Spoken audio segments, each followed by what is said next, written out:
السلام علیکم دوستو. بڑے خوش قسمت ہیں ہم پاکستان میں.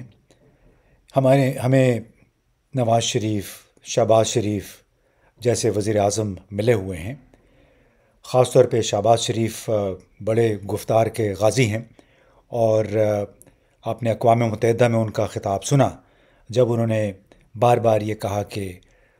پاکستان میں ہم دہشت گردوں کے خلاف لڑ رہے ہیں تاکہ لندن اور نیو یارک کی سڑکیں دہشت گردوں سے محفوظ رہیں. یعنی نہیں معلوم کہ اس قسم کی بات کر کے پاکستان کی مارکیٹنگ ایک ایسے ملک کے طور پہ کر رہے تھے جہاں پہ دہشت گرد قدم قدم پہ موجود ہیں، اور حکومت پاکستان ان کے خلاف پھر آپریشنز میں مسلسل سربکف ہے. اسی طرح پھر سیکیورٹی ذرائع ISPR میں ایک بریفنگ ہوئی جس میں بتایا گیا کہ ہر مہینے کئی ہزار انٹیلیجنس بیسڈ آپریشنز ہوتے ہیں. یعنی ہم بڑھ بڑھ کے لوگوں کو باہر کی دنیا کو بتا رہے ہیں کہ پاکستان کے کونے کونے میں دہشت گرد پھیلے ہوئے ہیں، اور ہم ان کے خلاف ہر روز سینکڑوں آپریشن کر رہے ہیں. اسی طرح اس سے سوال یہ پیدا ہوتا ہے کہ کیا اس قسم کی باتیں کر کے آپ پاکستان کا امیج ایک ایسے ملک کے طور پہ اجاگر کر سکتے ہیں جہاں پہ باہر کے سرمایہ کار آ کے خود کو محفوظ کریں، اپنی سرمایہ کاری کو محفوظ سمجھیں. دوسری طرف آپ نے دیکھا ملیشیا میں کوالالمپور میں وہاں کے وزیر اعظم انور ابراہیم کے سامنے ہمارے وزیر اعظم علامہ اقبال کے شعر کی بڑی زبردست توجیہ تشریح کر رہے تھے، جس میں خودی کی بات ہو رہی تھی. اور وہ شاید یہ سمجھ رہے تھے کہ گوال منڈی میں کسی جلسے سے وہ خطاب کر رہے ہیں، اور پارٹی کے یا کسی کنونشن ہے جہاں پہ انہوں نے انسپائر کرنا ہے نوجوانوں کو، اپنے پارٹی ورکرز کو خودی بلند رکھنے کی راز بتا کے، اور کہ اس کی اہمیت کیا ہے، اور خدا کے نزدیک، اللہ تعالیٰ کے نزدیک کتنی اہمیت ہے خودی کی. تو خودی کا تو بنیادی مطلب یہ ہوتا ہے کہ آپ میں سیلف رسپیکٹ، اپنی ایک عزت بھی ہونی چاہیے. سیلف رسپیکٹ انا تو نہیں کہوں گا، لیکن یہ کہ آپ کو اپنی عزت کا ضرور خیال رکھنا چاہیے. تو انور ابراہیم صاحب ملیشین وزیر اعظم بھی ان کو بڑی حیرانی سے دیکھ رہے تھے کہ یہ کہاں پہ ساتویں آسمان پہ پاکستان کے وزیر اعظم پہنچ گئے. اس قسم کی مطلب وہاں پہ بیٹھ کے یہ علامہ اقبال کے اشعار کی تشریح کر رہے ہیں. ان سے کوئی پوچھے معلوم نہیں کس نے ان کو مشورہ دیا، اور وہ بھی بدقسمتی سے ان کو پھر انگریزی میں اس کا ترجمہ بھی کرنا پڑ گیا. تو اب قطع نظر اس کے اس وقت میں بات کرنا چاہ رہا تھا کہ happy birth day Imran Khan ایک ٹرینڈ گزرا گزشتہ روز جب عمران خان 73 سال کے ہوئے. انہوں نے اپنی 73ویں سالگرہ یعنی اپنی اڈیالہ جیل کے تنہائی کی قید میں گزاری. لیکن ایک بڑی زبردست بات کیا ہوئی کہ دنیا بھر میں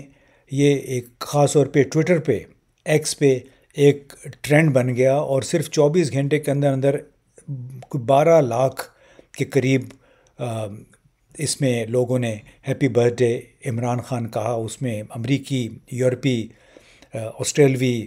ایشیائی ماہرین بھی شامل تھے، کرکٹ سٹارز بھی تھے، عام لوگ بھی تھے. اور یعنی پاکستان سے لے کے دنیا بھر تک عمران خان کو سالگرہ مبارک کے پیغامات دیے گئے. ESPN کرکٹ انفو ایک بہت بڑا نیٹ ورک ہے، انہوں نے بھی یہ کہا اپنے ایک ٹویٹ میں کہ دنیا میں جتنے بھی آل راؤنڈرز، بڑے آل راؤنڈرز گزرے ہیں، ان میں سے ایک عمران خان تھا، اور ہم اسے مبارکباد پیش کرتے ہیں ان کی 73ویں سالگرہ پہ. پورے پاکستان میں بھی ظاہر ہے یہ مختلف تقریبات منائی گئیں. پاکستان کے بعض حصوں میں عمران خان کی سالگرہ کا کیک کاٹنے والوں کے خلاف اب FIR بھی درج ہو گئی ہیں. معلوم نہیں ہم کس ملک میں کس زمانے میں رہ رہے ہیں. اور خاص طور پہ وسیم اکرم پاکستان کرکٹ ٹیم کے سٹار، انہوں نے بڑی جرت کا مظاہرہ کرتے ہوئے 2-3 ٹویٹس کیے، اور انہوں نے عمران خان کو پاکستان کا عظیم ترین کھلاڑی قرار دیا. جبکہ بین الاقوامی شخصیات جن میں زلمے خلیلزاد بھی شامل تھے، جرنلسٹ بھی شامل تھے، ان سب نے عمران خان کے ماضی اور جو ان کا کرکٹنگ ماضی تھا اور سیاستدان کے طور پہ ان کی جو اچیومنٹس تھیں ان کو ہائی لائٹ کرتے ہوئے انہیں مبارکباد بھی دی اور اس بات پہ بھی افسوس کا اظہار کیا کہ وہ اس وقت جیل میں موجود ہیں، ایک ایسے الزامات کے تحت جن کا کوئی سر پیر نہیں ہے۔ اب عمران خان کی عوامی مقبولیت، آزاد ایک بیانیہ ہے خود مختار پاکستانی کے طور پہ، اور عوام کو متحرک کرنے کی غیر معمولی صلاحیت نے لگتا ہے کہ اسٹیبلشمنٹ کے لیے ناقابل قبول بنا دیا ہے، اور یہی وجہ ہے کہ گزشتہ 3 برسوں سے پی ٹی آئی کی عمران خان سمیت تمام قیادت اور ورکرز کو مقدمات، گرفتاریوں اور مختلف قسم کی انتظامی طور پہ نشانہ بنانے کی انتقامی کارروائیوں کا ان کو سامنا کرنا پڑ رہا ہے۔ اب ہوتا یہ ہے کہ دنیا کی نارمل قومیں جو ہیں اپنے ہیروز، اپنے عظیم افراد کو ان کو فخر سے ان کا ذکر کرتی ہیں، ان کی سالگرہ مناتی ہیں، جبکہ پاکستان میں جو عظیم لوگ ہیں ان کو سائیڈ لائن کر دیا جاتا ہے، جلا وطن کر دیا جاتا ہے، یا پھر قید میں ڈال دیا جاتا ہے، جو کہ عمران خان کے ساتھ ہو رہا ہے۔ اب وہ کیوں ایک کشش رکھتے ہیں عام لوگوں کے لیے، ملک کے اندر بھی ملک کے باہر بھی؟ ہوا یہ ہے کہ حکومت سے نکالے جانے کے بعد، یعنی اپریل 2022 میں جو عدم اعتماد کا ڈیوبیس قسم کا ووٹ ہوا تھا، اس کے بعد عمران خان کو سیاسی انتقام، گرفتاریوں، میڈیا بلیک آؤٹ اور عدالتی دباؤ کا سامنا کرنا پڑا، مگر انہوں نے جھکنے سے انکار کیا، یہاں تک کہ جیل میں بھی اس نے اپنا حوصلہ بلند رکھا ہوا ہے، ایک مظلوم مگر بہادر لیڈر کی حیثیت۔ یہ بالکل ویسے ہی ہے جیسے دنیا میں نیلسن منڈیلا یا محمد علی جناح کو ان کے وقت میں دیکھا گیا، اور ان کی جو خدمات تھیں، ان کا جذبہ تھا، اس کا اعتراف کیا گیا۔ عمران خان کا ایک اور بھی کمال ہے کہ اس نے لوگوں کو یہ احساس دلایا کہ وہ اسٹیبلشمنٹ یا بین الاقوامی دباؤ کے بغیر اپنی پالیسی جاری رکھنا چاہتے ہیں۔ اسی لیے جب یوکرین کا مسئلہ آیا تو اس وقت انہوں نے غیر جانبداری کا اعلان کیا تھا 2022 فروری میں، جب یہ روس کے دورے پہ تھے، اور اس کے بعد سے آپ کو معلوم ہے کس طرح جنرل قمر جاوید باجوہ اس وقت کے فوج کے سربراہ نے ایک مختلف پوزیشن لے لی تھی اور روس کی مذمت کی تھی اس وقت۔ اس کے ساتھ ساتھ عمران خان کیوں مقبول ہیں؟ روایتی میڈیا پر جب پابندیاں لگیں، ان کے گردارہ میں محدود کیا گیا، تو عمران خان اور ان کے ساتھیوں نے سوشل میڈیا کے ذریعے اس کو ایک انقلابی ہتھیار کے طور پہ استعمال کیا ہے، چاہے وہ ٹک ٹاک ہے، چاہے ٹویٹر، یوٹیوب، فیس بک، ہر جگہ پہ عمران خان اور ان کے چاہنے والوں نے اپنی پیغام رسانی ضرور کی۔ ایک اور سوال یہ پیدا ہوتا ہے کہ غیر ملکیوں میں عمران خان کیوں مقبول ہے؟ کیوں بیرون ممالک میں لوگ عمران خان کو ایک غیر روایتی اور دیانتدار سیاستدان کے طور پہ دیکھتے ہیں؟ ان کے سامنے یہ ہوتا ہے کہ کرکٹر اور کیپٹن کے طور پہ وہ بڑے اسٹریٹ فارورڈ تھے، پھر شوکت خانم جیسے اسپتالوں کا سلسلہ انہوں نے شروع کیا، پھر اقوام متحدہ اور مغرب میں انہوں نے مؤثر انداز سے پاکستان کی نمائندگی کی۔ ان کے بیانیے میں ایک خودداری، خود انحصاری اور قومی وقار کا عنصر بھی بڑا ابھر کے سامنے آتا ہے، جو ان غیر ملکیوں کو ضرور متاثر کرتا ہے جو ترقی پذیر ممالک میں باہر سے کنٹرول شدہ حکمرانوں کے خلاف سوچتے ہیں یا ان کے لیے کام کرتے ہیں۔ اب موجودہ نظام سے جس طرح لوگ مایوس ہیں، اس کو ابھارا ہے عمران خان نے۔ پھر جو موجودہ نظام کی جو تصادات ہیں اس کو بھی اجاگر کیا ہے عمران خان نے اپنے بیانے کے ذریعے، ہر ایک کو اس نے ایکسپوز کیا، چاہے وہ میڈیا تھا، چاہے جرنیل تھے، چاہے جج تھے، چاہے سیاستدان تھے۔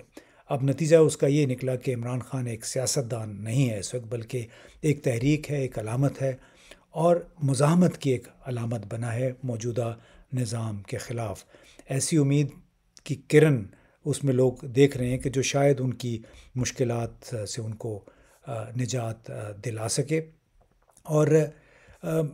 40 سال کی عمر میں ہمیں بتایا گیا ڈاکٹروں نے کہ انسان کا امیونٹی سسٹم 56% رہ جاتا ہے، جبکہ 70 سال کی عمر میں انسان کمفرٹ زون میں چلا جاتا ہے۔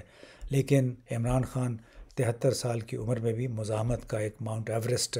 بنا دکھائی دیتا ہے، کسی طرح ہار ماننے کو تیار نہیں ہے۔ اب سمپل سی بات ہے، بڑی سادہ سی بات ہے کہ عمران خان کو سالگرہ کی مبارکباد کروڑوں نہیں تو لاکھوں لوگوں نے دی ہے۔ یہ رسمی پیغام نہیں تھا بلکہ ایک علامتی پیغام تھا، کیونکہ وہ ایک سیاسی رہنما نہیں ہے بلکہ نظام کے خلاف مزاحمت، اصول پسندی اور امید کی علامت بن چکے ہیں۔ ایسے وقت میں جب کہ وہ قید ہیں، سیاسی انتقام کا سامنا کر رہے ہیں، اس کے باوجود جیل میں بیٹھ کے حکومت ان کو اپنے لیے چیلنج سمجھتی ہے. جیسے کہ خواجہ آصف نے کہا، تازہ ترین ان کا یہ بیان تھا ہمارے وزیر دفاع کا، کہ عمران خان جیل میں بیٹھ کے ہم سے اسرائیل کو تسلیم کروا رہا ہے. یعنی انہوں نے اعتراف کیا کہ عمران خان کی وجہ سے موجودہ نظام پر بہت پریشر ہے، اور ایک لحاظ سے انہوں نے یہ بھی اعتراف کیا کہ چونکہ ان کا پریشر ہے عمران خان کا، اور اس پریشر کو ڈیفلیکٹ کرنے کے لیے بیرونی طاقتوں کو خوش کرنا بڑا ضروری ہے، واشنگٹن کی خوشنودی بڑی ضروری ہے، لہٰذا واشنگٹن کو خوش کرنے کے لیے وہ موجودہ حکومت، موجودہ نظام جو ہے وہ شاید وہ اسرائیل کو بھی تسلیم کر لے، تاکہ بیرونی ممالک کا بیرونی دباؤ جو ہے موجودہ نظام پہ وہ ختم ہو جائے. ایک اور جو بہت بڑی وجہ ہے کہ جو کہ عمران خان کی مقبولیت کی عام لوگوں میں، کہ ان کے خلاف آج تک کوئی غیر قانونی جائیداد کا، غیر قانونی منی لانڈرنگ کا کوئی کیس نہیں بنا ہے. اب ان کا مقابلہ اگر کریں نواز شریف خاندان سے، ان پر ایون فیلڈ کے فلیٹس ہیں، پاناما پیپرز، حدیبیہ مل، شوگر مل،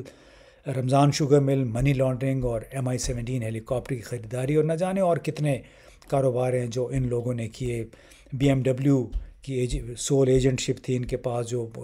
سیف الرحمان اور مجیب الرحمان ان کی فیملی کے پاس، وہ بھی ان کے بزنس پارٹنرز تھے.